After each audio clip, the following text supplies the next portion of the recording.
Só, gente, o nosso bate-papo dessa tarde, será com o psicólogo Rodrigo Bonete. Vamos falar sobre comunicação, a oratória e como a psicologia pode atuar nesses casos, Vamos tirar as dúvidas nossas aqui também e, claro, de vocês aí de casa. Em primeiro lugar, boa tarde, Rodrigo. Seja bem-vindo aqui. O nosso Fermais estava com saudade já. Fazia tempo que não vinha aqui tirar nossas dúvidas. Sempre um prazer, Mauro. É que ele aproveitou para tirar umas férias, foi viajar aí também. Vai ter umas novidades daqui a uns dias. Mas hoje nós vamos falar sobre oratória. Rodrigo, eu queria que você começasse falando para a gente sobre o que é oratória. A oratória, na verdade, é uma das técnicas mais antigas, Mauro? Ela surge desde o aparecer do ser humano e é a arte de poder falar. E o falar, na verdade, eu diria até, vamos trocar a palavra, a arte de poder comunicar. Falar todo mundo fala, mas saber se comunicar é difícil, já que você exige necessariamente que o outro entenda o que você está falando. Então, quando nós falamos de oratória, é você conseguir criar técnicas, estabelecer ações que façam com que o outro consiga te compreender.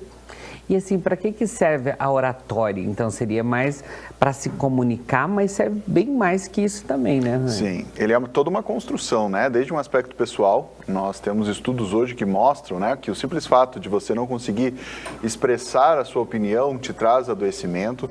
Também ajuda, dentro deste expressar opinião, a formação da tua própria personalidade e, claro, te fazer ser compreendido. Então, hoje tudo passa a ser comunicação e, desde sempre, estabelecer conexão com os outros era essencial. Quando você consegue se comunicar bem, isso facilita tanto o teu desenvolvimento quanto o desenvolvimento das pessoas ao teu redor. E para que serve? Para que serve? Não, assim, eu sei que dentro da oratória existem vários tipos, Você podia explicar um pouquinho para a gente desses tipos? Então, a gente consegue estar fazendo uso da oratória em diversos formatos, Temos formatos voltados hoje, A rede online nos permite ali estar fazendo uso dentro de uma fala voltada a um público geral. A gente consegue estar fazendo isso dentro de teatros, dentro de apresentações, de programas, por exemplo. A gente consegue fazer o uso da oratória dentro da sua máxima, da sua construção. A gente fala de oratória pensando apenas dentro de uma comunicação verbal, mas a gente tem a oratória escrita também. A gente passa a utilizar da comunicação através desta oratória mais bem construída. Enfim, temos inúmeras formas de comunicar e inúmeras formas de apregar a comunicação, no caso, especificamente a oratória. Mas o grande segredo é, sim, conseguir se fazer compreendido. E aí você precisa pensar em vários critérios, desde elementos que você aplica, até postura e muito mais. E assim, Rodrigo, qual que seria então a importância de uma boa oratória? Porque a gente vê que tem vários cursos de oratória, as pessoas procuram também, às vezes até por ter medo de falar ou de se expressar. O grande fato, Mauro, eu colocaria assim o autoconhecimento. A gente acha que oratória passa a ser somente técnica, E por muito tempo foi, A apresentação, como ou aonde eu coloco os braços, de que maneira que eu me posiciono, e por mais que isso seja importante. Para onde eu olho, tem tudo isso também. A parte da respiração, tonalidade de voz, e sim, tudo isso é muito importante. Mas mais do que isso, comunicação é autoconhecimento. Então esse passa a ser um diferencial, falo, aonde que a psicologia ela entra dentro dessa segmentação, Por que um psicólogo está falando de oratória? Justamente por isso, porque quando você faz esse autoconhecimento, entende de que maneira que a tua personalidade impacta o mundo, as coisas facilitam para que você possa se expressar de uma maneira autêntica. E a autenticidade é a base da oratória, é a base da comunicação. Então, ter este entendimento, conseguir estar aprofundando as suas angústias e inseguranças, normalmente angústias, estão relacionadas aos medos, e os medos estão presentes porque você, de alguma maneira, não gostaria que as pessoas vissem, o seu aspecto ridículo ou aquelas áreas que você tenta esconder, colocar por debaixo do tapete. Na oratória, você não tem como fazer disso, uma exclusão. Na verdade, o legal é saber que, a partir do momento que você sabe apresentar as suas inabilidades, vamos colocar assim, muito provável você vai criar uma conexão que você nem imaginou. Então, quando você consegue fazer oratória, isso tudo se torna muito trabalhado, Isso passa a ser um processo a ser levado em consideração. E assim, Rodrigo, quais são as maiores dificuldades que as pessoas têm na oratória, quando vão fazer a técnica, o curso e tal? Quais que são as maiores dificuldades? O que elas se expõem mais? Que ali, tem, como você falou, tem a psicologia junto também, Qual que são as suas maiores dificuldades? Você sabe que a maior dificuldade disparado, é o medo, então a vergonha ao grande público, Mauro, e muito por conta disso. E também o segundo passo, que é algo novo. né, a maioria das pessoas que buscam fazer oratória nunca tiveram este contato inicial. Então, e isso é muito interessante, inclusive, né? Se você quer ser um bom orador, a prática, né, a técnica, você estar desenvolvendo ela constantemente passa a ser fundamental. E este medo insano que o ser humano tem de ser ridículo, né? De ser uma pessoa que vai ser motivo de chacota. O que também é um ponto bem importante, inclusive eu trago isso nos meus cursos, é o fato de, se você está sendo, se alguém está rindo de você, inevitavelmente alguém está te vendo. E se alguém está te vendo, é muito provável que essa pessoa esteja te ouvindo. Então a gente às vezes acha que ser motivo de chacota é um problema, quando na verdade você passa a ser um centro das atenções. A grande questão é como você torna isso válido para você, porque como não dá. Você vai usar isso a seu favor, né? Isso aí.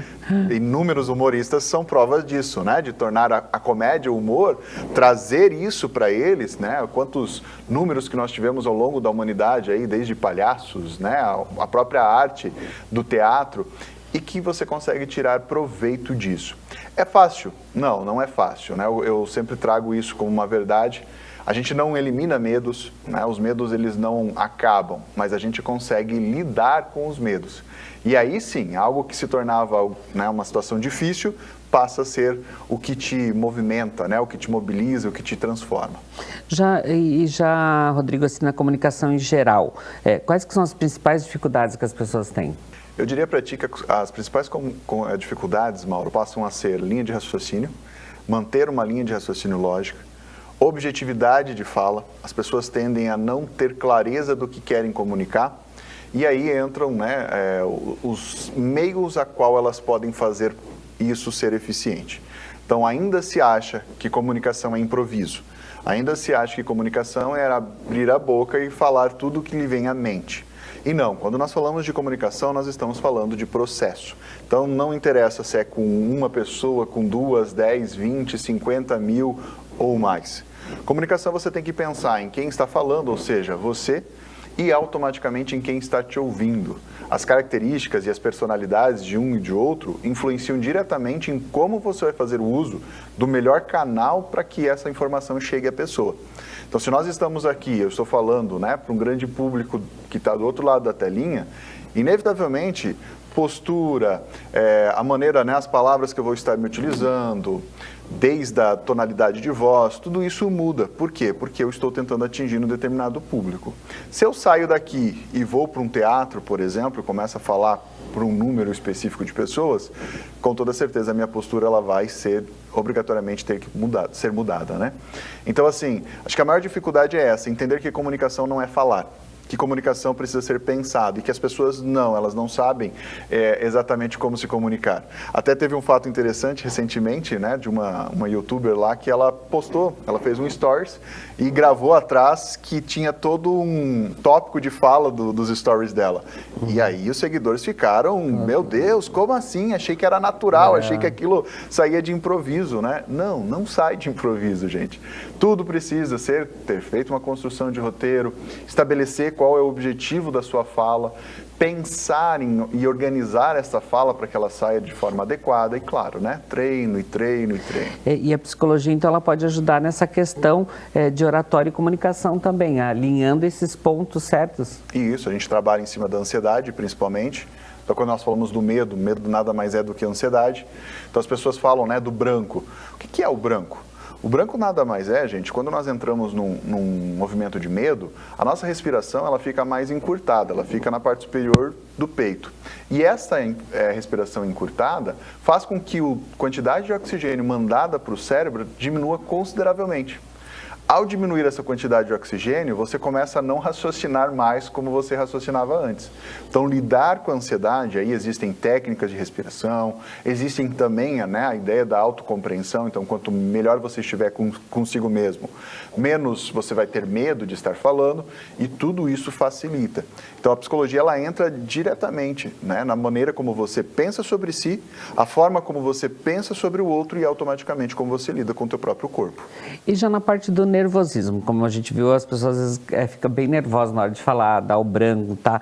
Como controlar para não atrapalhar durante a oratória esse nervosismo de ter que falar em público? Eu não falo em público, hein, gente?